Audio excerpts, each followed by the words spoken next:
if you're not already familiar with what we're doing, we are cooking by candlelight. So every night I'm trying to make something else that I can come up with without using too much produce and using basically a lot of the canned goods that we have, as well as the proteins that are starting to go bad in the freezer.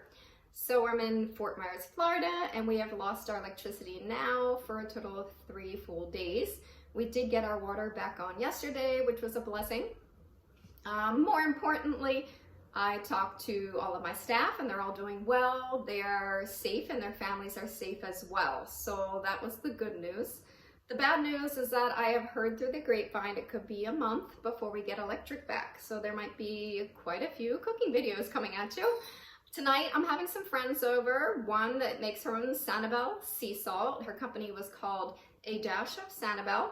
And another gentleman in the neighborhood that cooked at one of the restaurants at the hotels on Sanibel Island. And he has been doing a phenomenal job of cooking for the kids in the neighborhood, as well as some of the neighbors as well. He's been making shrimp with rice and pineapples. I mean, completely blowing my mind what he's coming up with. And so he's going to be cooking the proteins for tonight. I have a curry started with what I could find.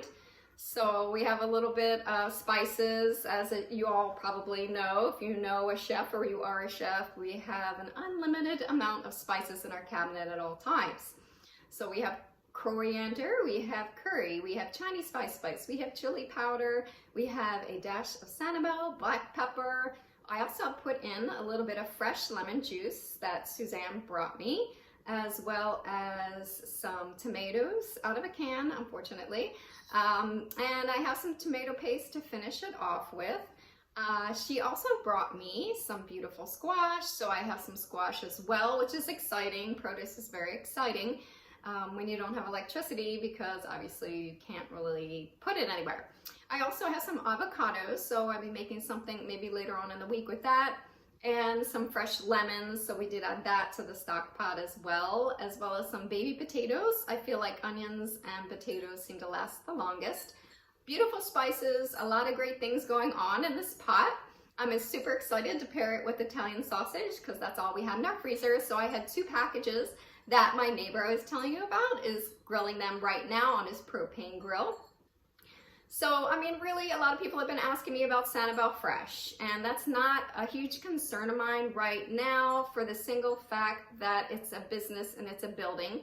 I was a little upset because I left my chef knives there. Obviously, I left a lot of recipes and cookbooks and equipment there. But in the end, I mean, everybody is safe, and that's what's important. If I find out any information on the restaurant, I will definitely let everyone know, but as of right now, I have not heard anything on the building of Sanibel Fresh. So I'm looking forward to seeing how this curry turns out with our little things that we got going on. I have a pumpkin chai honey that I'm gonna put in there just to sweeten it up a little bit. It's not going to be sweet, it's just gonna sweeten up some of the tomatoes.